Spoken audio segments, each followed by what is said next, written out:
आज हम देखने वाले हैं ट्रिपल सी प्लस के बारे में। और ट्रिपल सी प्लस के इस नवंबर के बैच में काफी सारे स्टूडेंट ने फॉर्म भरा होगा और काफी अट्रैक्टिव एग्जाम है। आप लोगों को पता है जो नर्सिंग ऑफिसर्स वगैरह की भर्ती कर रहे हैं उनके लिए बहुत इंपॉर्टेंट है, वहाँ सर्टिफिकेट लगाना ही होता है। तो यही मैं आपको बताने जा रहा हूँ कि ट्रिपल सी प्लस के अंदर ग्रेडिंग कैसे की जाती है, मार्किंग कैसे दी जाती है और कौन से इंपॉर्टेंट जैसे टॉपिक पढ़ के जाए तो फाइनलाइज हम इसको क्लियर कर सके, क्रैक कर सके। तो सबसे पहले मैं आपको दिखाता हूँ कि यदि आप सोचते हो कि ए ग्रेड यहाँ पे लाना बेस्ट रहेगा तो यहाँ पे ऐसा नहीं है। ए ग्रेड लाना यहाँ पे बेस्ट नहीं रहेगा क्योंकि ए ग्रेड यहाँ पे बेस्ट नहीं है। यहाँ पे सबसे बेस्ट जो ग्रेड रहता है वो एक ही जगह यहाँ पे रहता है एस। यदि आपका एस आता है तो ये ग्रेडिंग आपके लिए बहुत बेस्ट रहने वाली है। उसी की तरह ग्रेडिंग सिस्टम बताता हूँ कि किस तरीके से ग्रेडिंग की जाती है। तो सबसे पहले देखिए यहाँ पे, सबसे पहले यदि आपके नंबर 50 से 54 के बीच में रह रहे हैं, कहाँ से 50 से 54 के बीच में रह रहे हैं, तो वह आपको जो ग्रेड मिलने वाला है वो मिलने वाला है सी ग्रेड। क्या मिलने वाला है? C grade. तो सी ग्रेड नहीं मिलने वाला है, यहाँ पे आपको कोई और ग्रेड मिलने वाला है। और वो ग्रेड कौन सा मिलने वाला है? वो ग्रेड आपको मिलने वाला है डी ग्रेड। कौन सा मिलने वाला है? D grade. ठीक है। उसी की तरह दूसरा देखने वाले हैं यहाँ पे 55 से यदि आपका नंबर 64 के बीच में रहता है, 55 से 64 के बीच में रहता है तो वह आपको ग्रेड मिलने वाला है सी ग्रेड। कौन सा मिलने वाला है? C grade. उसी की तरह आगे ग्रेडिंग सिस्टम बता रहा हूँ। यदि आपका नंबर 65 से 75 के बीच में रहता है, 65 से 75 के बीच में रह रहा है तो वह आपको जो ग्रेड मिलने वाला है वो मिलने वाला है बी ग्रेड। कौन सा मिलने वाला है? बी ग्रेड मिलने वाला है। और यदि इसी क्रम में यदि हम आगे देखें तो यदि आपका नंबर यहाँ पे 75 से लेकर 85 तक रहता है, 75 लेकर 85 तक रहता है तो वह आपका जो ग्रेड होने वाला है वो होने वाला है ए ग्रेड। ए ग्रेड आपका यहाँ पे इतने नंबर पे बनने वाला है। अब मैं बताता हूँ सबसे अच्छा ग्रेड जो आपके पास रहने वाला है। यदि आपका नंबर 85 से लेकर 100 तक जाता है वह आपका ग्रेड जो रहने वाला है वो रहने वाला है एस ग्रेड। इस तरीके से ग्रेडिंग की जाती है ट्रिपल सी प्लस के अंदर। और वही मैं आपको दिखाने जा रहा हूँ कि इस तरीके से यदि ग्रेडिंग होती है तो पेपर कितने का होगा। तो पेपर गाइड यहाँ पे होने वाला है 100 मार्क्स का।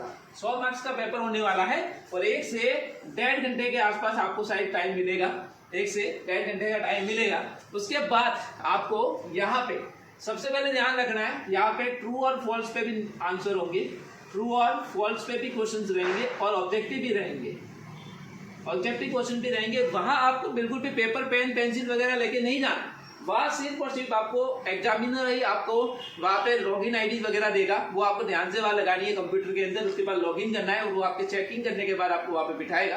क्वेश्चन को बहुत ही सावधानी से करना है। अब बात करते हैं टॉपिक के ऊपर, कौन से टॉपिक पढ़ के जाए जिससे कि आसानी से हम जल्दी से क्रैक कर सके। तो सबसे पहले देखिए यहाँ बता देता हूँ, थोड़ा सा फोकस करना है इस पे। यदि आप टॉपिक पढ़ के जा रहे हो, यदि आपको ट्रिपल सी प्लस को क्रैक करना है तो यहाँ पे जो इंपॉर्टेंट टॉपिक रह सकते हैं वो मैं आपको यहाँ पे बताने जा रहा हूँ। तो यदि आप कंप्यूटर का सबसे पहले मैं आपको बताऊँ तो लेटेस्ट जो यहाँ पे आईटी गैजेट की बात होगा, आईटी की जो लेटेस्ट एप्लीकेशन है उनको पढ़ना है। उनके बारे में कई बार क्वेश्चन पूछा गया है। एक क्वेश्चन पूछा गया था पिछली बार उमंग ऐप के बारे में, उमंग ऐप के बारे में क्वेश्चन पूछा गया था। उमंग ऐप के बारे में थोड़ा सा पढ़ के जाना है आपको। उसके बाद आपके पास यहाँ पे रहता है दूसरा क्वेश्चन, एक आपको पढ़ना है साइबर सिक्योरिटी के बारे में, एक आपको पढ़ना है यहाँ पे साइबर सिक्योरिटी के बारे में। जब आप साइबर सिक्योरिटी को अच्छे से क्लियर कर दोगे तो काफी सारे क्वेश्चन आप पे क्लियर होने वाले हैं और अच्छे से आप क्लियर भी कर सकते हो। उसके बाद जो इंपॉर्टेंट रहने वाला है वो मैं आपको यहाँ पे बताने जा रहा हूँ। यदि आपका इतना क्लियर हो जाता है तो मोस्ट इंपोर्टेंट और फैक्टर्स हम क्या पढ़ के जा सकते हैं। तो और भी अपने पास इंपॉर्टेंट क्वेश्चन ये निकल के आते हैं कि यदि आप ऑपरेटिंग सिस्टम के बारे में पढ़ते हो, ऑपरेटिंग सिस्टम के बारे में यदि आप क्लियर करते हो तो आप यहाँ पे काफी सारे क्वेश्चंस को इजीली क्रैक कर सकते हो। ऑपरेटिंग सिस्टम के बारे में काफी सारे क्वेश्चन पूछे गए। फिर रहता है एक शॉर्ट एंड सिंपल सा क्वेश्चन जिसको अपन बोल देते हैं शॉर्टकट की। यदि आप शॉर्टकट की पर थोड़ा सा ध्यान दे देते हो तो बहुत सारी शॉर्टकट की आपको पूछी जाती है जिससे कि आराम से आप अच्छी खासी तैयारी के साथ इसको क्रैक कर सकते हो। ज्यादा आपको कंटेंट पढ़ने की जरूरत नहीं है। मोस्ट इंपोर्टेंट फैक्टर यही रहता है कि ऑपरेटिंग सिस्टम पढ़ लो, इंट्रोडक्शन टू कंप्यूटर पढ़ लो, आईटी गैजेट पढ़ लो, आईटी एप्लीकेशंस पढ़ लो, उसके बाद यहाँ पे शॉर्टकट्स वगैरह पढ़ लो और इस तरीके से आपकी मार्किंग के हिसाब से मार्क्स मिल जाएंगे और उम्मीद है आप सभी क्लियर भी कर लोगे। Thank you so much for watching.